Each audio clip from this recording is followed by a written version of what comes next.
कहानी की शुरुआत में हम जोश नाम के एक आदमी को अपने कुछ दोस्तों के साथ एक अरबपति आदमी के पेंट हाउस से $20 मिलियन की चोरी करने का प्लान बनाते हुए देखते हैं। लेकिन अजीब बात ये थी कि उन लोगों में से किसी ने आज तक पेन तक नहीं चुराया था। तो बात यहाँ तक कैसे पहुंची? दरअसल कुछ समय पहले तक जोश द टावर नाम की एक ऊंची बिल्डिंग में काम करता था और ये अरबपति आदमी आर्थर, जो कि एक इन्वेस्टमेंट बैंकर का था, इसी बिल्डिंग के टॉप फ्लोर यानी पेंट हाउस में रहता है। जोश को उस पर काफी भरोसा था, इतना कि उसने अपने सभी एम्प्लॉइज का पेंशन फंड आर्थर को इन्वेस्ट करने को दे रखा था, ताकि इस बिल्डिंग में काम करने वाले लोगों को रिटायरमेंट के समय बहुत अच्छी रकम मिले। रोज की तरह जब जोश सुबह अपने काम पर पहुंचा तो बिल्डिंग के जनरल मैनेजर मिस्टर साइमन ने उससे कहा कि वो चार्ली से मिलना चाहता है और अगले 30 मिनट में उसे यहाँ होना चाहिए। उसी समय चार्ली ऑफिस में पहुंचा, पर वो समय से 20 मिनट लेट था। तो जोश ने उसे डांटते हुए कहा कि हो सकता है कि आज मिस्टर साइमन उसे नौकरी से निकाल दें। पर तब चार्ली ने कहा कि मैं पहले ही काफी परेशान चल रहा हूँ यार, और मत कर। असल में चार्ली की पत्नी जोश की बहन थी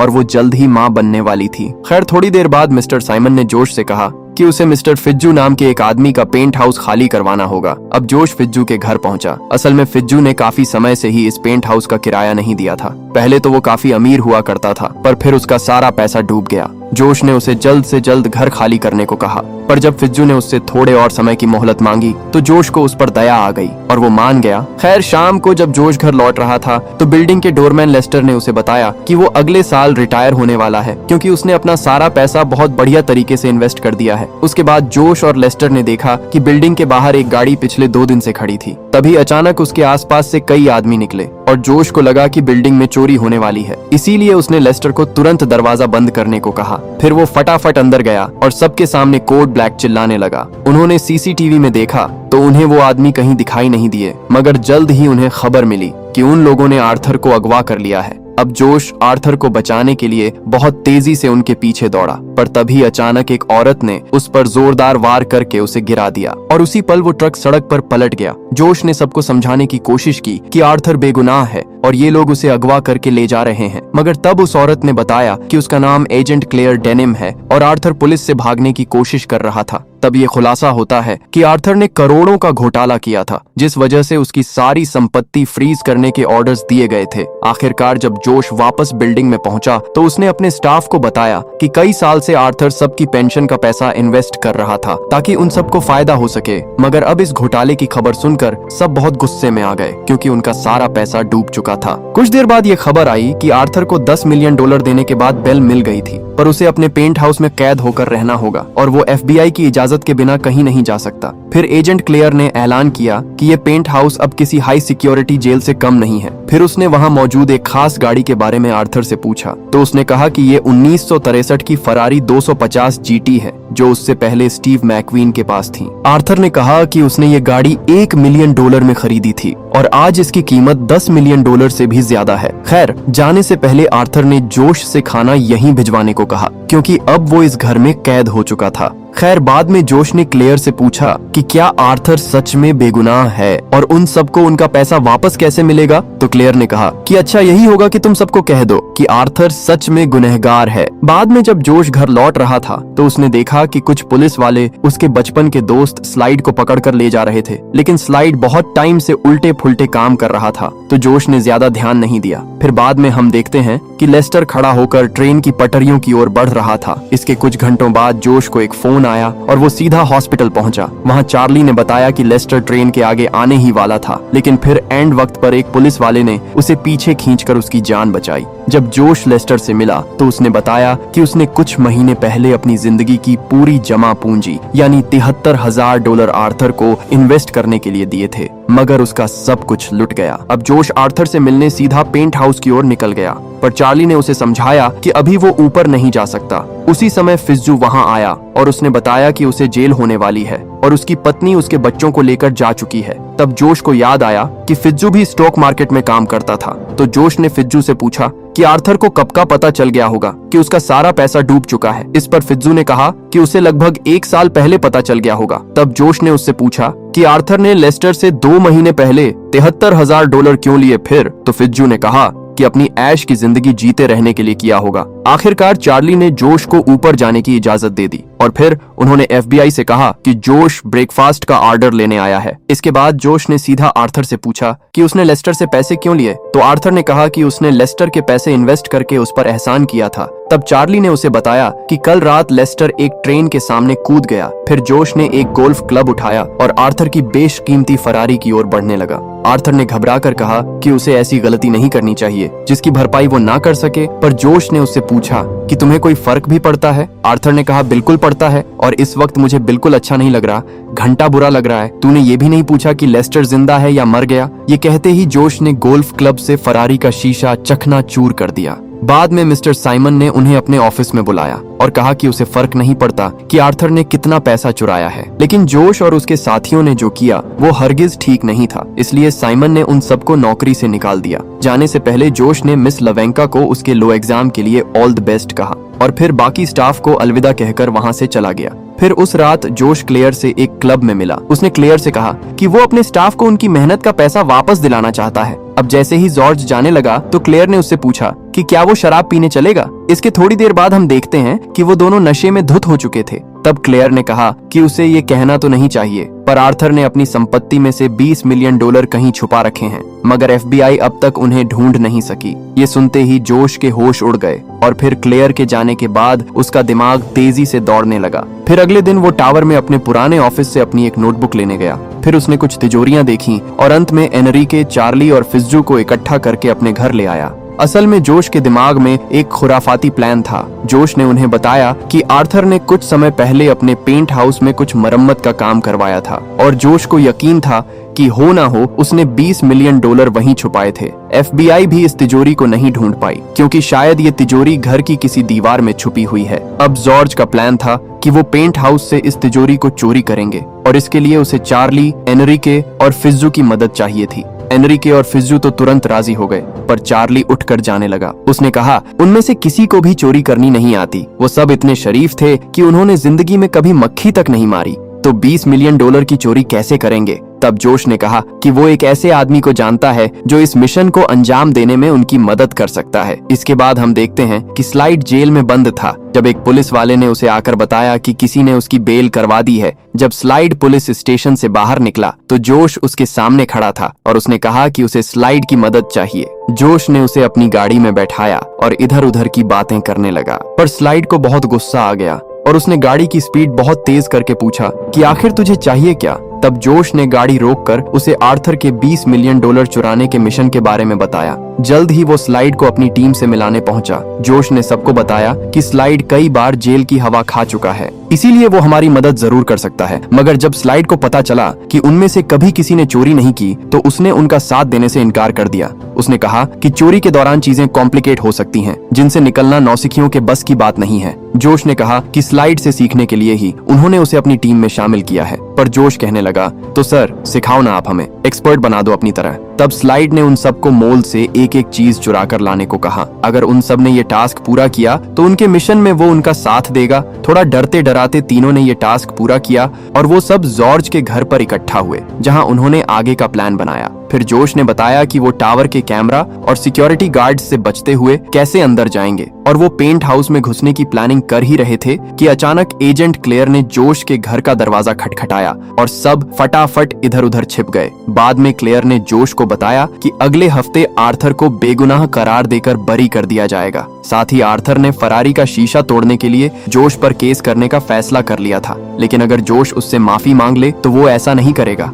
आखिरकार जोश आर्थर से माफी मांगने पहुंच गया ताकि वो पेंट हाउस को ध्यान से देख सके। बाद में जब क्लेयर जोश को घर छोड़ रही थी तो उसने जोश को वो फुटेज दी जिसमें वो आर्थर की फरारी तोड़ रहा था। क्लेयर ने कहा कि वैसे सच बताऊं तो ये देखकर मुझे काफी तसल्ली मिली। जाने से पहले आर्थर ने क्लेयर से पूछा कि क्या वो सैटरडे नाइट को उसके साथ बाहर चलेगी, जिसके लिए क्लेयर खुशी खुशी राजी हो गई। बाद में जब वो अपने घर में घुसा तो उसके साथी उससे काफी नाराज थे क्योंकि वो एक FBI एजेंट को डेट करने वाला था। मगर फिर वो असली मिशन की बात करने लगे तो स्लाइड ने कहा कि उन्हें तिजोरी खोलने में बहुत दिक्कत आएगी क्योंकि उसने आज तक ऐसी हाईफाई तिजोरी में चोरी नहीं की। स्लाइड ने कहा कि उन्हें कोई ऐसा आदमी ढूंढना होगा जो बड़ी बड़ी तिजोरियां खोलना जानता हो। उसी समय जोश के दिमाग की बत्ती जली और वो टावर में काम करने वाली ओडेसा से मिलने गया। जोश ने उसे वही तिजोरी दिखाकर पूछा कि क्या वो इसे खोलना जानती है। इस पर ओडेसा ने कहा कि इसमें कई सारे स्पिंडल लगे हुए हैं जिन्हें खोलने में उसे लगभग 15 मिनट का समय लगेगा। बाद में हम देखते हैं कि स्लाइड उससे तिजोरी खोलना सीखना चाहता था। खैर, अगली सुबह हम देखते हैं कि जोश और एनरी के टावर पर नजर रखे हुए थे तो उन्होंने चार्ली को टावर में जाते देखा। जब जोश ने चार्ली से इसका जवाब मांगा तो चार्ली ने उसे बताया कि मिस्टर सिमंस ने उसे फिर से नौकरी पर रख लिया है। अब चार्ली टावर के लिए काम करने लगा था तो उसने जोश के प्लान का हिस्सा बनने से इनकार कर दिया। उसने कहा कि उसे अपनी पत्नी और बच्चे की खातिर ये नौकरी चाहिए, इसीलिए वो उन्हें टावर में चोरी करने नहीं देगा। वहीं दूसरी ओर एजेंट क्लेयर को खबर मिली कि आर्थर की सुनवाई की तारीख बदलकर थैंक्स गिविंग के दिन रख दी गई है। इसके अलावा आर्थर ने कहा कि जोश के माफी मांगने के बावजूद भी वो उसके खिलाफ केस करेगा। इसके बाद क्लेयर ने जॉर्ज को फोन करके बताया कि आर्थर की कोर्ट की सुनवाई अब थैंक्स गिविंग पर होगी। साथ ही आर्थर के केस करने के बाद अब जोश को इस हफ्ते जेल में डाल दिया जाएगा। फिर जैसे ही थैंक्स गिविंग का दिन आया तो जोश ने एनरिके को बताया कि चार्ली की पत्नी आज ट्रेन से उसके अंकल के घर जाने वाली है। उसने एनरिके को उसका फोन चुराने को कहा। इधर चार्ली टावर में स्टाफ की ड्यूटीज लगा रहा था और इधर एनरिके ने चार्ली की पत्नी को ढूंढकर उसका फोन चुरा लिया।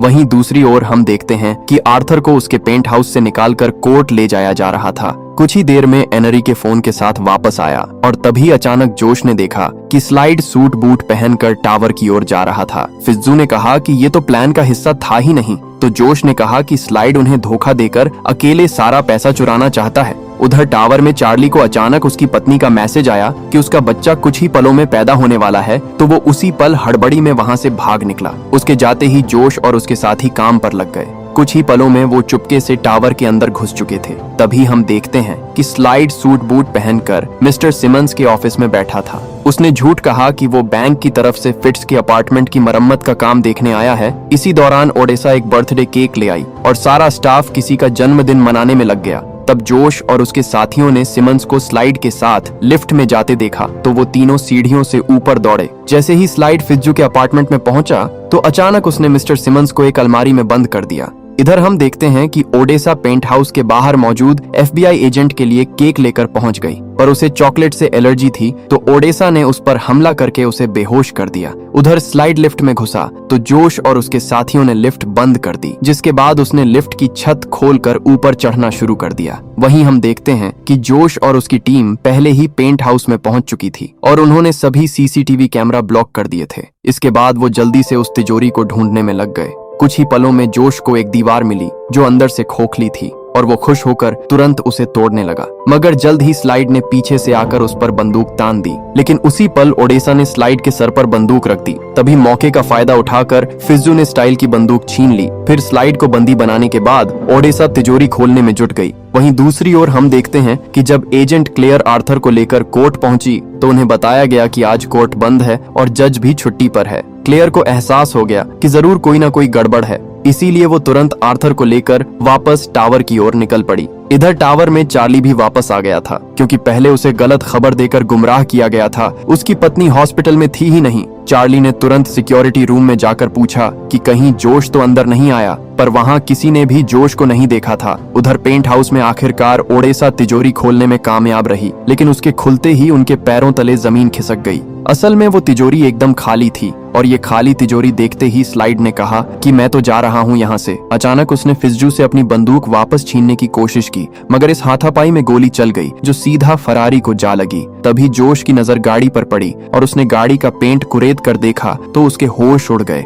असल में ये पूरी गाड़ी ही सोने की थी। तब फिज्जू ने इसकी कीमत का हिसाब लगाया और कहा कि ये लगभग 45 मिलियन डॉलर की होगी। अब उन सब ने मिलकर इस गाड़ी को चुराने का फैसला किया, पर वो इसे सीधा बिल्डिंग से बाहर तो ले जा नहीं सकते थे। तभी जोश को एक आइडिया आया। असल में टावर के शीशे साफ करने के लिए बहुत बड़ी क्रेन का इस्तेमाल होता था, तो अब जोश ने एंड्रिके को ये क्रेन नीचे लाने को कहा। फिर उन्होंने पेंट हाउस का बड़ा सा शीशा हटाया और वो क्रेन के जरिए फरारी बाहर निकालने की तैयारी करने लगे। उधर गाड़ी में लौटते हुए क्लेयर ने आर्थर से कहा कि उसे लगता है उसके घर पर चोरी हो रही है, क्योंकि किसी ने जानबूझकर गलत तारीख बताकर उसे आज के दिन पेंट हाउस से बाहर निकाला। वहीं पेंट हाउस में उन्होंने गाड़ी को लिफ्ट से जोड़कर खिड़की से बाहर धकेल दिया। फिर एनरी के गाड़ी को फिट्जू के घर की मंजिल तक पहुंचाने के लिए धीरे धीरे नीचे ले जाने लगा। मगर तभी अचानक पेंट हाउस के बाहर मौजूद FBI एजेंट को होश आ गया। इधर जोश ने फिट्जू को जल्द से जल्द गाड़ी को अपने घर में खींचने को कहा, मगर वो बुरी तरह घबरा गया। उधर FBI एजेंट पेंट हाउस का दरवाजा खटखटाने लगा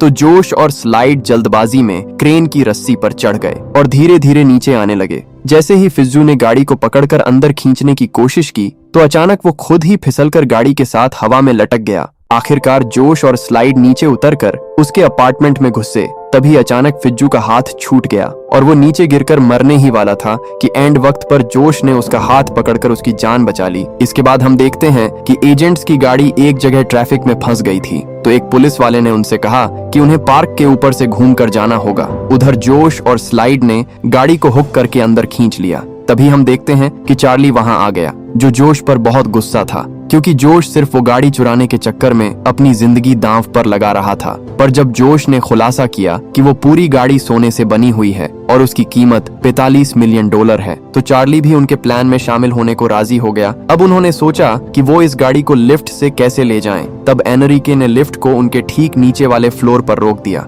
अब जोश गाड़ी की चाबियां ढूंढ रहा था कि अचानक उसके हाथ एक नोटबुक लग गई जिसमें आर्थर के सारे काले कारनामों का कच्चा चिट्ठा था। जोश ने इसे अपने साथ रख लिया और फिर उन सब ने मिलकर गाड़ी को लिफ्ट के ऊपर रख दिया। इसी दौरान क्लेयर अपने साथियों और आर्थर को लेकर जल्द से जल्द टावर में घुस गई। उधर जोश और उसके साथी अभी लिफ्ट की छत पर खड़े ही थे कि एनरिके ने कहा कि सिक्योरिटी कंट्रोल उसके हाथ से चला गया है और अचानक लिफ्ट तेजी से नीचे जाने लगी। जल्द ही लिफ्ट रुकी और एजेंट्स आर्थर के साथ लिफ्ट में आ गए। अब लिफ्ट तेजी से ऊपर जा रही थी और जोश ये सोचकर डर गया कि कहीं पेंट हाउस तक पहुंचने में गाड़ी छत से टकराकर टूट न जाए, मगर वो बाल बाल बच गए। तब जोश ने स्लाइड से पूछा कि उसने अपना ट्रक कहाँ पार्क किया है। फिर जोश ने लेस्टर को फोन करके कहा कि प्लान में थोड़ा बदलाव हुआ है और अब उन्हें किसी भी हाल में ये गाड़ी टावर से बाहर ले जानी है। वहीं दूसरी ओर जब आर्थर और एजेंट्स पेंट हाउस में पहुंचे तो वो फरारी गायब देखकर हैरान थे। पर तब क्लेयर ने कहा कि आर्थर ने इस दीवार में मौजूद तिजोरी की जानकारी FBI से छुपाई थी,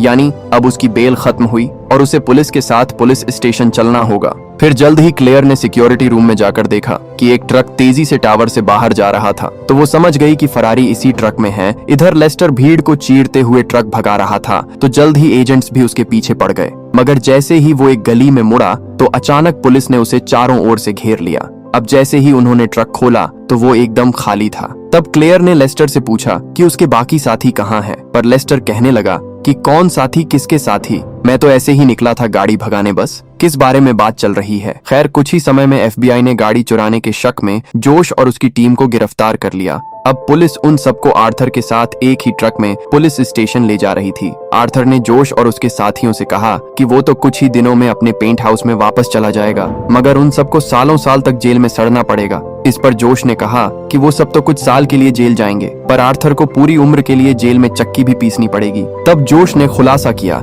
कि उसे आर्थर के काले कारनामों की नोटबुक मिल गई है तो आर्थर बुरी तरह घबरा गया। उसने जोश और उसकी टीम को गाड़ी की कीमत का 10 गुना यानी $450 मिलियन देने का ऑफर दिया, पर तब एनरिके ने उसे याद दिलाया कि टावर में टिप देने पर सख्त मनाही है। बाद में FBI ऑफिस में मिस लवांका आई और उसने कहा कि वो जोश और उसके साथियों की वकील है। असल में उसने 3 दिन पहले ही लो एग्जाम पास किया था। फिर लवांका ने वो नोटबुक FBI के हवाले करके जोश और उसके साथियों को उसी समय रिहा करने को कहा। इस नोटबुक को पाकर पुलिस वालों ने उन सबको रिहा करने का वादा किया, पर जोश को 2 साल की जेल काटनी होगी, जिसके लिए वो राजी हो गया। अंत में हम देखते हैं कि स्लाइड, एनरिके, फिट्जू और ओडेसा टावर की छत पर जा पहुंचे थे। अचानक उन्होंने स्विमिंग पूल का कपड़ा हटाया और तभी ये खुलासा होता है कि उन्होंने गाड़ी स्विमिंग पूल में छुपाई थी। चार्ली इस वक्त अपनी पत्नी के साथ था और उनके घर एक प्यारी सी बच्ची का जन्म हुआ। वहीं दूसरी ओर आर्थर को उम्र कैद की सजा हुई और जोश को सिर्फ 2 साल की। आखिरकार कुछ दिनों बाद टावर के स्टाफ के लोगों के घरों के बाहर एक एक डब्बा पहुंचा और उसे खोलते ही वो खुशी से झूम उठे। असल में उसमें सोने की फरारी का एक एक पार्ट था। उधर 2 साल की जेल काटते हुए भी जोश के चेहरे पर एक मुस्कान थी। और इसी सीन के साथ ये कहानी यहीं पर खत्म हो जाती है।